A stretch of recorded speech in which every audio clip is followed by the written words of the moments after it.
Hi everyone, this is Rohit from Lifestyle Mastery, and today I'm excited to have Aakash Shah, who's the founder of Wyndly. Wyndly gives people with allergies lifelong relief, and they ship personalized oral allergy drops that train your immune system to beat your personal allergy triggers. Wyndly is from the Y Combinator 21 batch, and Akash is an alum of University of Virginia. Welcome to the show, Akash. Thank you so much for having me, Rohit. What an excellent introduction. Um, I think it's always fun to see how other people introduce your company because when we first started, we're in the medical space. Yeah. So we used to lead with the most complicated way. And one of the first things I learned as a founder was actually you need to speak simple, you need to make people understand it, and no one actually wants to know about the science until they hear the value. So it's good Yeah. to know that uh, I finally reached something that works. Yeah, no, absolutely. And that's something I'm always trying to learn. My boss says I talk like a consultant, and I speak really fast because I'm Indian, so, so I need to speak slower. But great to have you. And before we start about why you started Windley, what was your childhood like, and how did you get the urge to start to get into this crazy world of startups? Absolutely. Absolutely. Yeah. Startups have always been, I think it's always felt to me like an inevitable draw, right? So I come from an immigrant family. And in the US, what you saw a lot of times is if a doctor from another country came in and went through the training again, which is something you have to do, uh, Mhm. the areas like the nice big cities basically went to US medical graduates. And I see. then because the foreign medical graduates, they didn't necessarily have the connections or they didn't know the game as well, or they were just more willing to just go wherever they could get their placement, you would actually see them kind of take these more country areas.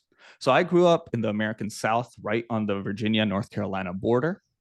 Yeah. It's called Norfolk, Virginia. There's a lot of military there, U.S. military there.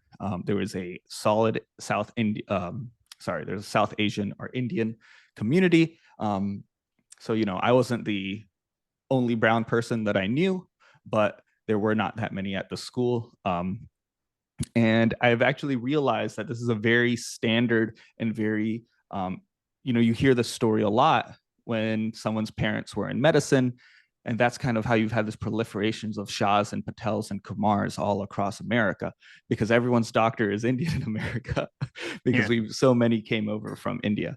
Um, Now I live in Jersey, and so I think there might be more Indian people in Jersey than anywhere else in the United States. So Yeah. it's unavoidable. Um, but one thing I learned from my immigrant father was you kind of have to take risks sometime, right? So he could have Yeah. joined and just been a part of a hospital, but he just told me, he was like, Akash, we're going to just have to push through and we're going to have to work really hard and I'm going to start my own business. So I actually saw it modeled from a very young age that sometimes you just have to put the hard work in, you take the risks, and then there can be a reward at the end. I remember when I was 10, 11, 12, somewhere around there, my father was setting up a new office and he's a sleep doctor, so he would have to build beds and move mattresses. And this is we went to a soccer game because it's very common to put your kids in sports. So I was on a soccer game, and after the soccer game we go to have lunch, and then we went to go build furniture. It was very confusing to me, right, Rohit? Like, this is a doctor, this is a highly educated man. He has a multiple degrees in India. He came to the US and he has multiple degrees in the US. Why is he building furniture? And he basically told me, he's like, well, this is what I have to do. And the only person I can tell to do it with me is you. So now take this bed and move it to where it needs to go. And so you asked, what was my childhood like? Where did I get this pull towards entrepreneurship? And that's exactly, I knew I was going to have to build something because that's just what I had seen done before me. Um, Interesting. I do think dad wanted me to go into medicine a little bit, but he's okay. My little sister went into medicine. So, That pans so he around. gets to live through her. Um, and I think the question with startups specifically is if you're going to take an outsized risk, you have to look for an outsized reward. And I could start up a barber shop, but a barber shop might not be worth the risk and the opportunity cost, right? Mm. Um, because I have a software engine, I did software engineering for a few years before I went and started this current company. Software engineers make good salaries here in the US. So I want to make sure that like if I'm going to give up 10 years of a steady salary, I hopefully have a huge return on the flip side versus that's not necessarily the case with a barbershop. I'm not saying a barbershop is um, a bad business. My barber is incredible. He keeps his retention metrics, and then he Nice. has locked in pricing increases. And dude, Rohit, you have phenomenal hair. This takes a lot of work right here. I travel an hour to see my barber. That's like how important it is to me. Yeah, So no, anyway, sorry, I yeah. took you all around the world, but hopefully it was something useful there. Yeah, no, absolutely. I think you made an interesting point about Shahs and Patels, and Manish Pobrai was a very famous investor. He wrote a book about Investor, and he talked about Patels who came to the US, and they started building a chain of motels, in fact, in the US, and I think 80 to 90% of that is still run by Patels in a business like so. So I think Gujaratis from where I believe you're from, what your origin is. I think they're very enterprising, and I think be it UK and US and other countries. I think they're the most enterprising of all. And I saw that you're also like a VC partner with Orange Collective.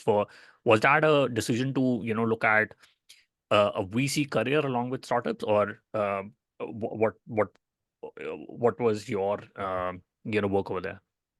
Yeah, absolutely. I think it's very important when you do something, a startup, a writing a book, producing a play, whatever you're putting your full passion into, you do something for yourself also, Yeah. right?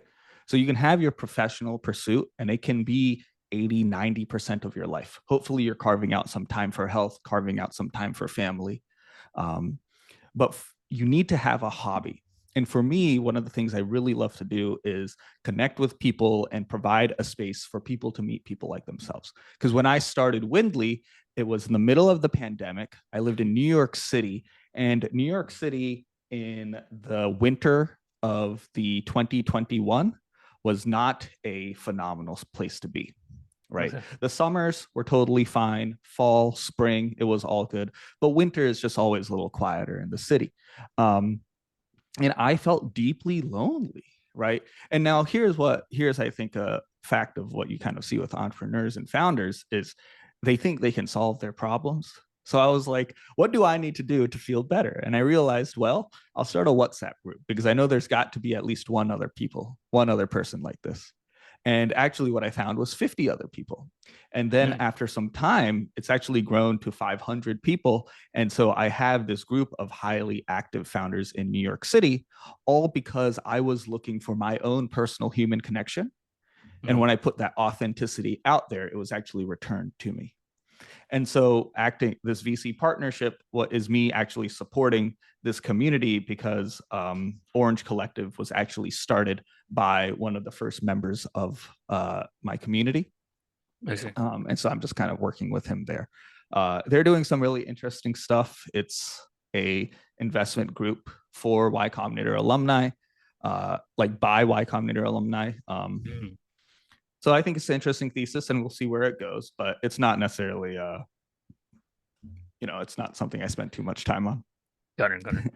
And let's talk about Winley. How did you get to decide that you want to focus on allergy care? Did you get to a product market fit, or was it one of the things that you're thinking about building? Absolutely, absolutely. Windley is so interesting because I personally experienced the problem.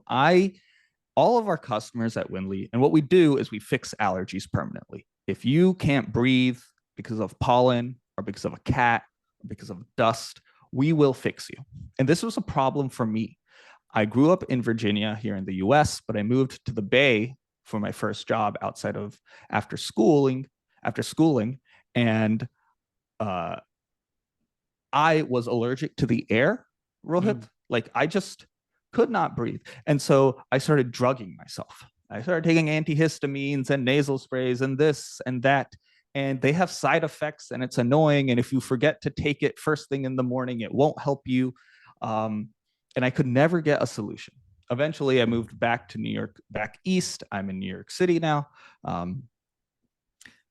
moved for love. That's that's the best investment you'll ever make. Finding a right partner. But anyway, and I was still allergic here in New York. And eventually I was like, well, I need to fix this, because as you get older, you decide that your health is worth investing in. And I couldn't find a solution here in the US. Like, it was going to take me months to see the right doctor. Once I saw the right doctor, it was going to be a 5-year treatment plan with weekly visits. That was impossible. So in a stroke of serendipity, I started just asking people around, and my cousin actually is a doctor who was trained on a different treatment, which is used all across the US, but isn't just as widely accepted because it's less lucrative for the practitioners. And he's like, look, I'm not going to make any money doing this, but I can kind of help you through it. Once he fixed my allergies, I had him fix my wife and my sister-in-laws. And once he had 3 people who didn't have allergies anymore, I was like, this is incredible. More people need this. And so once I had my personal problem, you start looking to see like, well, is there a market you can actually go after, Rohit, right? And so at the time, this was 2021, where do people complain when they're unhappy with their doctors? And the answer is Facebook groups or Reddit.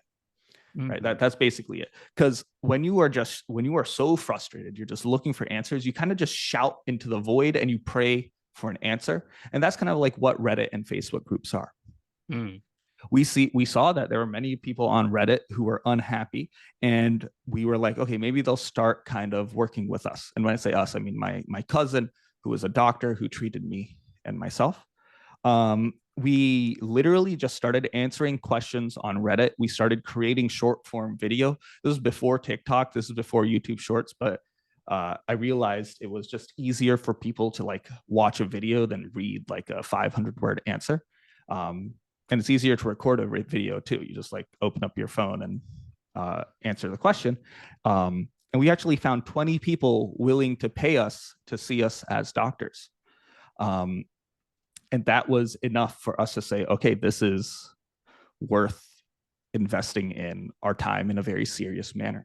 We applied to Y Combinator, and we were very lucky to get in. And Y Combinator helped us basically pour fuel in the fire in a very aggressive way. Because when it was just my co-founder and I without funding, we knew that we were going to be able to dominate Colorado. But now we're going to dominate the world, right? And that's just because you're able to move so much faster. You're able to open the right doors. You're able to talk to the right people. And it's just a function of like, if you can find the right person, if you can just get an introduction, if you can find the person who can give you an introduction to the right person, they can solve entire classes of business questions that could take you months and months to solve otherwise. Interesting. And what in your view is the most effective treatment for allergies?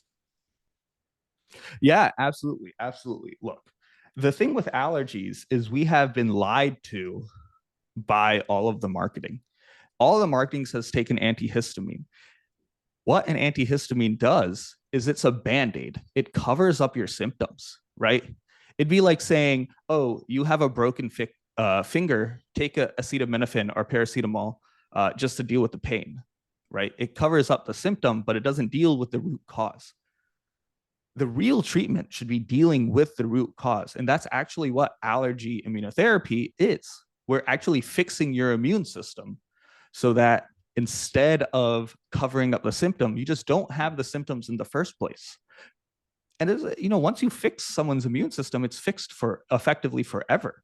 They don't really need to worry about taking an antihistamine every morning, whatever mysterious drugs they kind of need to take to manage their stuff. And I think what's really interesting is this is a proven treatment, this sort of immunotherapy. It has decades of proof behind it. It's used all across the US. It's used all across the UK and the EU and India and Australia, right? But the incentives of the healthcare systems have kind of stopped it from going into everyone's hands. The big shift which has happened is we're seeing that allergies are doubling basically every 10, 15 years. Yeah. And the reason for that is when it gets warmer, there's more stuff in the air. There's more smog, pollution, smoke. There's even more pollen because the longer it's warmer, the longer the plants kind of keep their flowers out and keep producing to put more stuff in the air. The more humidity there is, the more stuff there is for your body to react with. So there's just all of these factors are coming together. They're just making this a more important and a more painful problem that has to be addressed. Because if you can't breathe, you're literally dying, right? Yeah, like, yeah. It's not a joke. Absolutely. I remember, in India, there's a place called Bangalore, and a lot of people used to have breathing issues because of pollen. It's interesting now to point out the warmer it gets, you have more pollen and dust, and becomes difficult for people to breathe. But what's the biggest challenge that patients face when they're getting proper allergy care, especially here in the UK? NHS, I mean, the last couple of years have really struggled, but especially since you are focusing only in the US, what's been the biggest challenge for patients over there? Yeah, I mean, in the US, in the UK, it's actually the same challenge. Allergy is a specialty that requires a lot of training to go into, and it is just not possible. Like, there just has not been enough new allergists created, right? Because when you're having something doubling every very regularly, you're just not going to increase the number of providers quickly enough. Yeah. You have to have a paradigm change. And so what we're being able to do here at Wyndly is we actually increase how much access people have with our allergy specialists. And when there's increased access, people are much more willing to kind of contact you for, oh, hey, I sneezed, I had an allergy attack today. Can you adjust my treatment? And they're willing to do it with over text message or over video call. And that sort of increased access actually gives us more information to work on. So we're able to actually reduce the overall amount of time that's spent on administrative nonsense of like, well, is this person going to show up at the right place at the right time, right?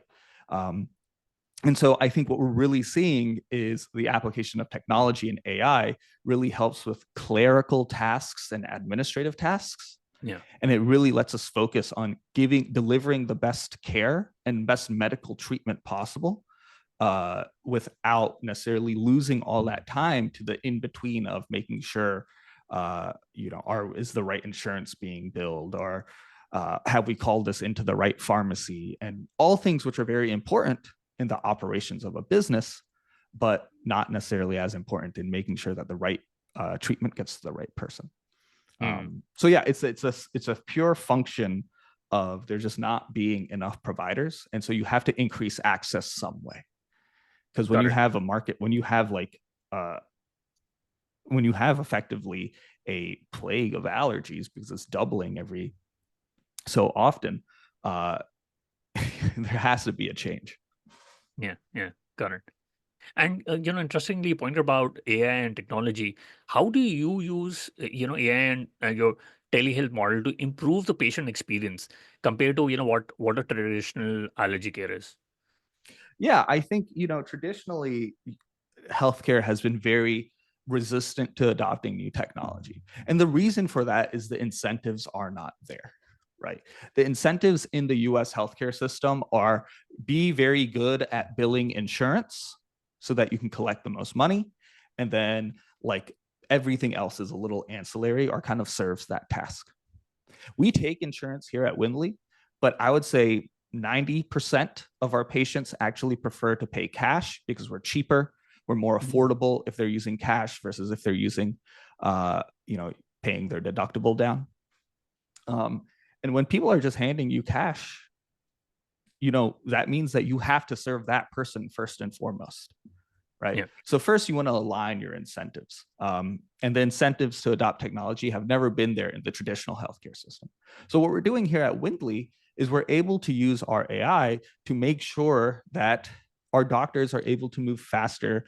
Our marketing team is able to share stories of our customers faster. The way I think about AI, and when I say AI, I mean specifically the LLMs that we're currently seeing, Chat GPT, that type of stuff, is anything that involves lots of frequent, repetitive, and tedious typing on a keyboard will end up being automated. Yeah. And healthcare is a perfect space for that because there's a lot of frequent, tedious, repetitive typing, because there's a lot of data entry. There's a lot of, we need to make sure this right form gets to the right place at the right time, so that we check off all the regulatory boxes. And what I've really enjoyed is our team is able to kind of use AI agents to shift from having to do the work themselves to being much more focused on reviewing the work and making sure that the correct information is flowing in the right place instead of having to be in charge of the information themselves. So I would say instead of, one person maybe only being able to handle 20 patients a day, and kind of our care coordinators kind of staying on top of 20 patients a day, they're actually now able to handle 40, 50, maybe eventually even 100 patients, just because they've become super powered by this AI. And then the other place where I think is really exciting is we created we took basically all of our patients' questions and all of the answers that our doctors have given. We removed everything that was personally identifiable or may not be generalizable. And we're just saying, hey, we tell our patients straight up, hey, this is what our AI would suggest to your question. This is not medical advice. If you want to ask your question to a doctor, hey, go ahead. We'll respond to you within a day. Nice. But just providing that immediate first action, that immediate first response, people trust us. And then also what happens is we'll have our team, this care coordinator, we'll have them just go back and review everything that was said so that we can catch anything that was incorrect. So this is the sort of stuff which, the way I think about it, you ask like, how do we use AI and how is it different from traditional healthcare? Traditional healthcare is going to use AI to bill insurance better. And we're going to use AI to make sure that better care gets delivered faster. Got it. Interesting. And, before the call, we talked about how the US medical system is complicated. It's unlike UK where you have free medical care. It's complicated in the way that you have insurance tied to it, and I know a lot of Indians who go there, immigrate, and it's very tied up to your company's to the company's policy of giving insurance. Or maybe you can elaborate more to listeners, because a lot of people would not be aware. But why do you think it is complicated, and what is the solution? Where do you think this will go? And I mean, what solution do you think is needed? Yeah. So, I tell this to a lot of founders who ask, how should I build in healthcare in the US? Yeah. And I think immediately my answer is you have to know your business model. And specifically, you have to know where the money will come from. Where will the revenue come from? You cannot do what works in consumer or in social in healthcare. In consumer or social, you can kind of like get really large and figure out revenue later. Yeah, that's literally not an option in healthcare. And this is why you'll kind of see, companies which have been around 10 years, which have thousands of users go out of business because they just never, even after all that time, figured out how to make money. And the biggest one that comes to mind is Pear Therapeutics, which went public for $1.6 billion and raised $400 million. And then after bankruptcy, their assets were just worth $6 million, right? And the whole reason for this is because even though they did everything right, they never figured out that revenue model. So I say, people say, as a founder, what do you need to do? Like, you have to figure out your market first, and then you figure out the product. In healthcare, I would say the revenue model is actually the most important thing. Like, you find the pain point, and then you find a revenue model that works for that pain point. And so a quick brief on it would be, in the US, most people pay for their healthcare through insurance. Insurance is tied through your employer most of the time. Right. And you have two choices if you want to take insurance. The first one is to get what's known as in network with the insurers themselves. So this is where you say, like, I'm a provider, I'm a doctor, and I want to see patients that have this insurance. Your edge there, and there are a few companies which do this. The biggest one is called Commons Clinic. They're doing exceptionally well. Basically, they're able to say, hey, we're going to do these services, but we're better at running our business, so we're going to be able to offer it for cheaper, but we're going to take a bigger cut, right? And so then everyone wins. The other option is for you to go to these massive, massive employers, someone like Walmart or someone like Amazon, and say, look, you want to save money on the people that you insure because they run their own insurance programs, and the healthcare that you provide, add us into your program and we'll help you save money that way, right? Now, what's hard is that's a lot of sales and they only care about big numbers. Okay. So like these are multi-billion-dollar companies spending hundreds and hundreds of millions. They don't necessarily care about saving $100 million a year. I know that sounds wild. What do you mean? Well, that's basically it. They don't care about saving $100 million a year. They care about saving billions of dollars over the next 10 years, right? So it can be very difficult to align your incentives as a founder with the incentives of the insurers. And then once that happens, it can be further difficult to say, well, how do you have like 3 years to spend on a sales cycle, right? Okay, so that's just the insurance side. There are other places you can tap into money. So the other places would be going to the providers and paying, like asking the providers to pay for you. And then the last place is going directly to the customers and asking the customers to pay for you. That's what we do here at Wyndly. We actually have multi-models. We take insurance, we work with providers, and we have customers pay us directly. We have found that by putting the customer first and foremost, everything else just kind of follows because you're doing the right thing. We like the fastest is going to customers first because you can immediately kind of start transacting. But it is difficult doing direct to consumer. One little anecdote, you can sell to hospital systems, also known as health systems. And I know at least 3 healthcare systems which say that they will only work with companies which have been around 8 years. Right? Yeah, that's crazy.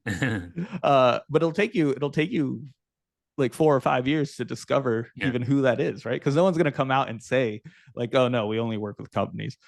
So you get like as far as you can through the sales cycle, and then suddenly risk and compliance comes in and says, well, our models internally say that this could not work out. So I mean, it's just it's hard as a founder to figure out like, how can you build in healthcare?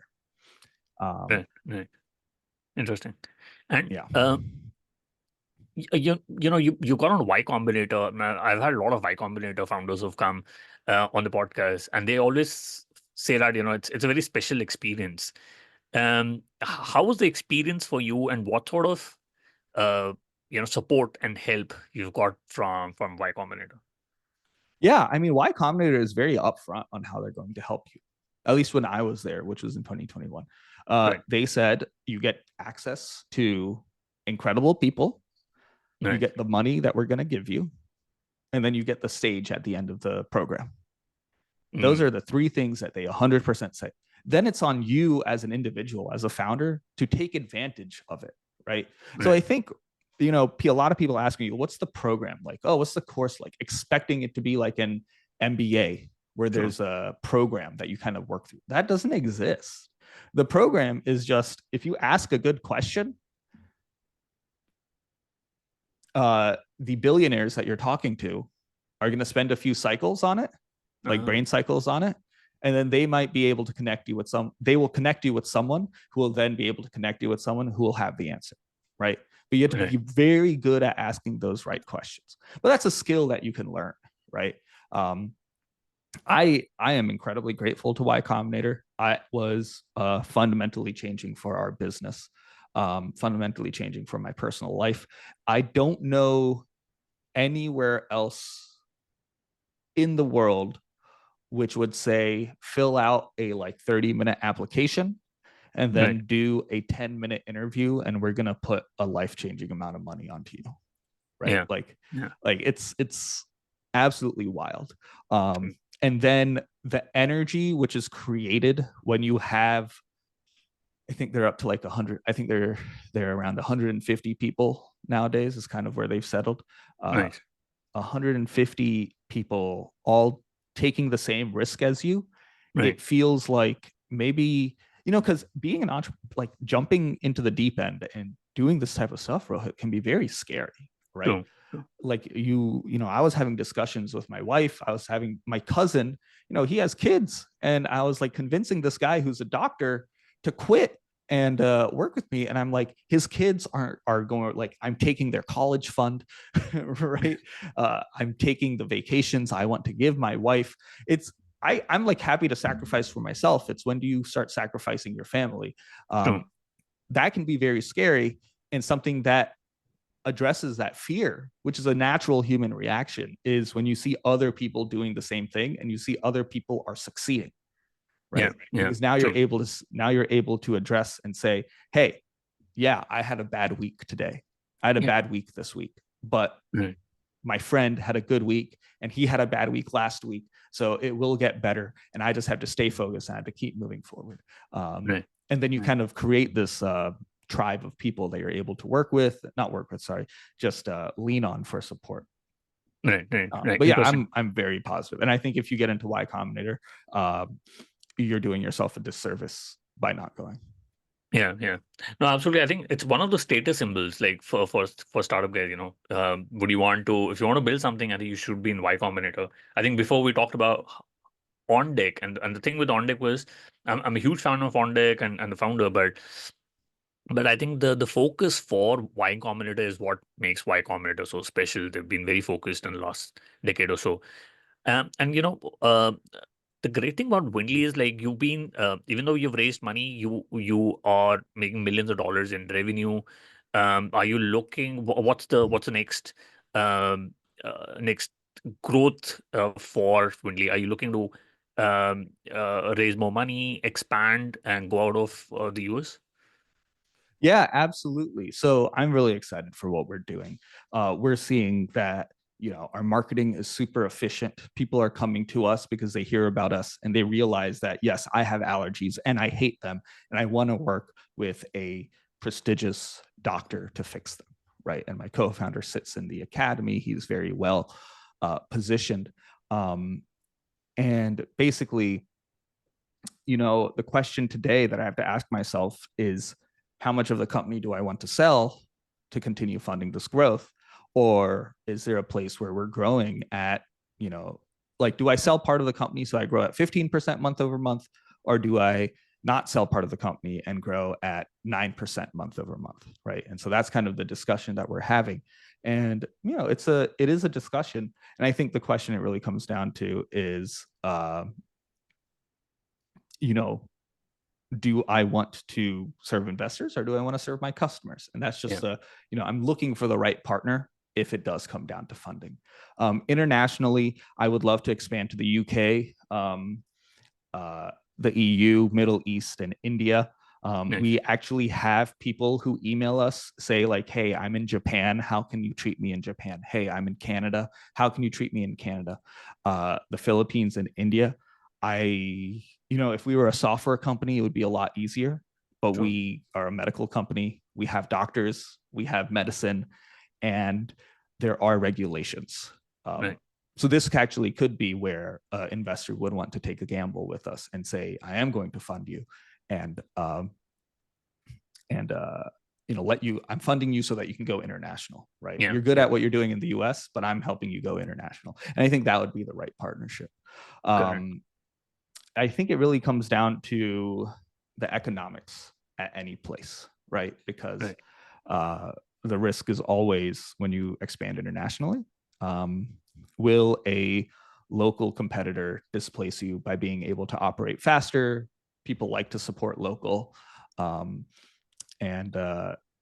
there's like they're just like, they're on the ground and I'm not on the ground because I'm here in the US. So these are just the thoughts that kind of play in my head. But we're going to be massive. I think allergies just need to be eliminated as a class of disease.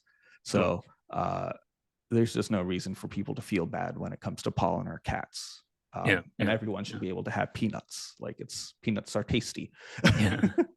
True. So that's everything from me, man.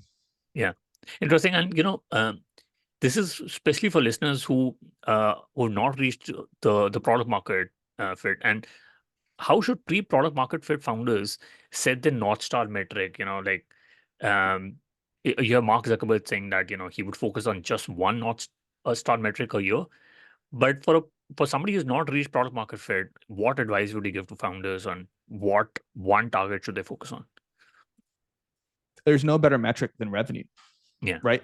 Like, if people aren't paying you, they're lying. So if you don't have product market fit, you need to start trying to figure out how can you get people to pay you.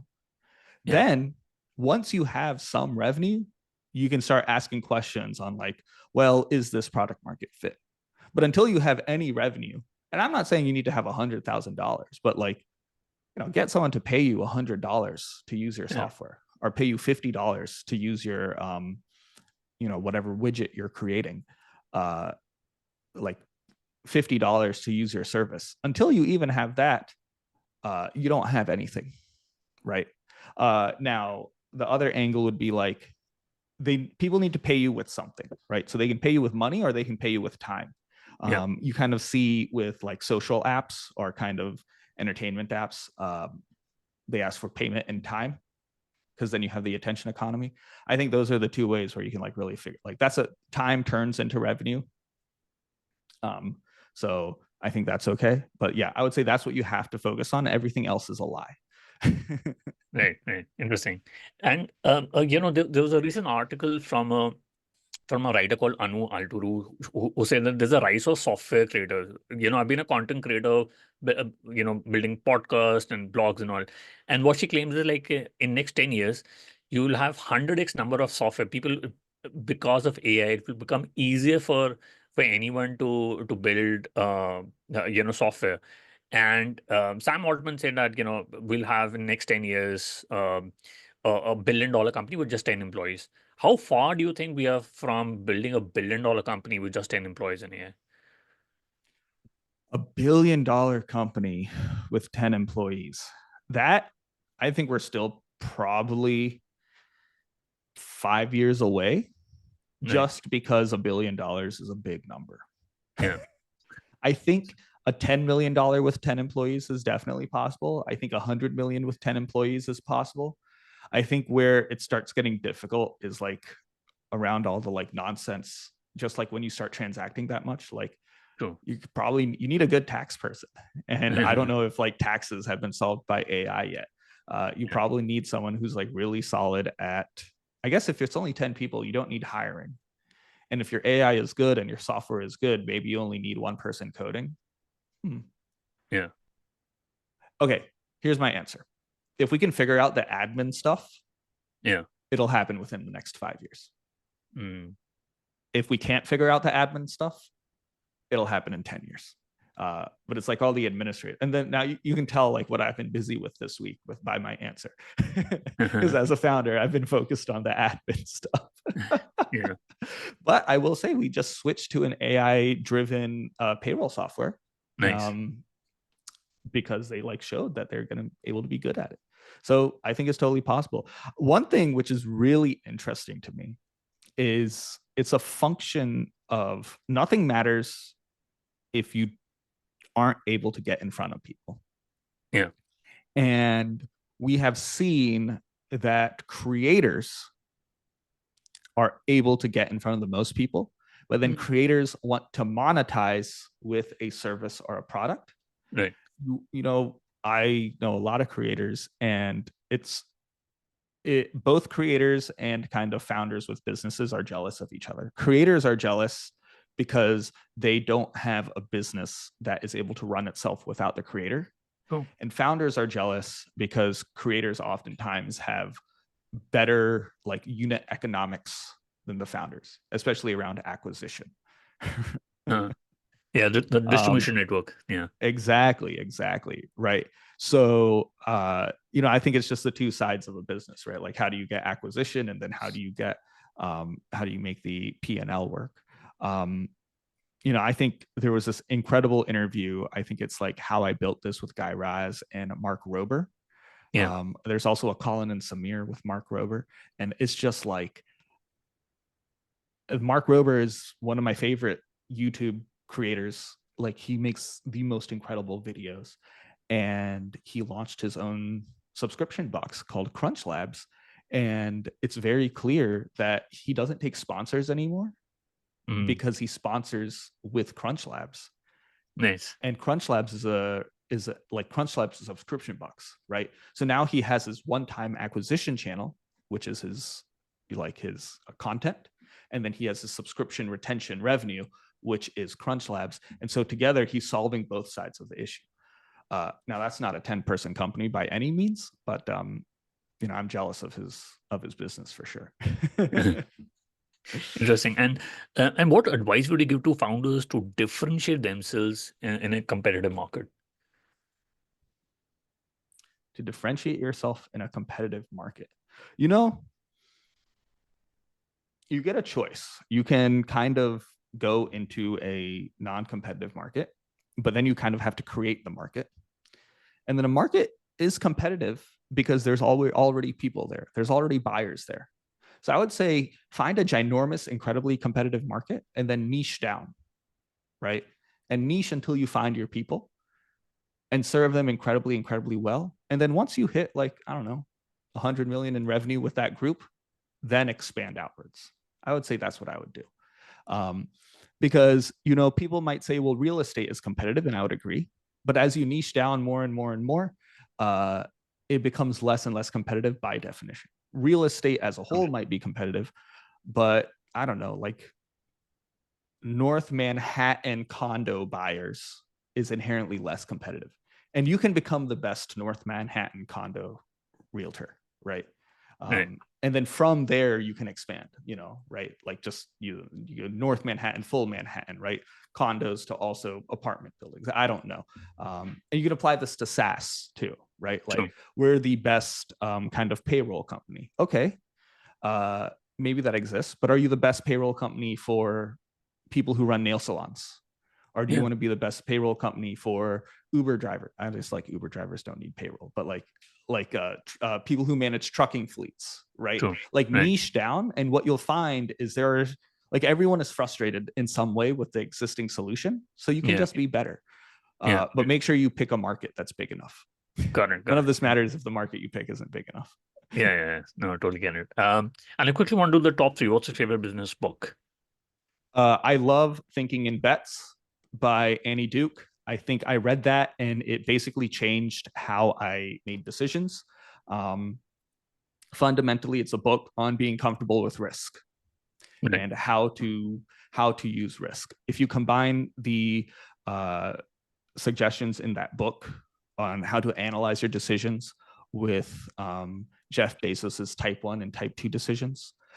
Jeff Bezos's type 1 and type 2 decisions are basically like, if it's reversible, it doesn't matter. And if it's Yeah. not reversible, then spend a lot of time on it. Like, together, that is probably the best decision-making framework Yeah. I've ever Very seen. interesting.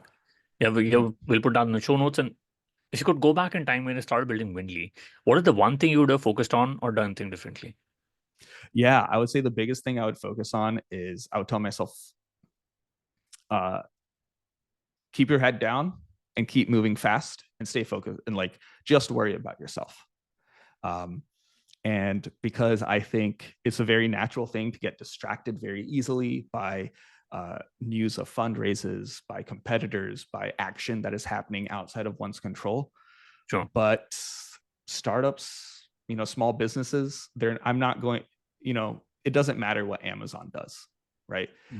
There was another, like Amazon released an allergy line, and I was so worried, but like, it doesn't matter. If I'm good at my business, I will succeed regardless of what Amazon does.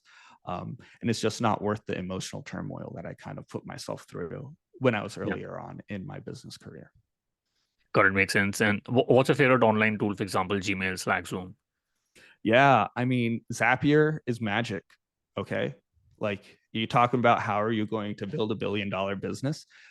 It's going to be probably on like as an individual, you're probably using Zapier. Yeah. Yeah. We hit our first $500,000 in revenue without writing a single line of code and by using off the shelf platforms. So it was Nice. just a mix of Shopify, Zapier, and Notion. Right. Think about that, right? And I'm a software engineer. My bias should be in writing software. Yeah. But I was able to just iterate so quickly and use Zapier to kind of just like make those changes around automation that you know, when we actually did need to write code, we knew the shape of the problem. So yeah, I don't think you need to spend a lot of money on software engineers nowadays. Especially with ChatGPT. I should have said ChatGPT is my favorite tool actually, but I mean, I don't know. That's kind of a gimme. Yeah. Yeah, no, absolutely. We'll put down in show notes. And Akash, what's the best way people can reach out to you and know more about Wyndly? Yeah, everyone can find me on LinkedIn. You just search Aakash Shah Wyndly, and I'm right there. If people want to email me directly, it's my first name at wyndly.com. Just drop it in the show notes, and it should be easy to find. Yeah, no, absolutely. We'll put down in the show notes. Akash, thank you so much for taking your time and speaking to us. I really enjoyed my conversation with you. Dude, I had a blast. Thanks for having me, Rohit.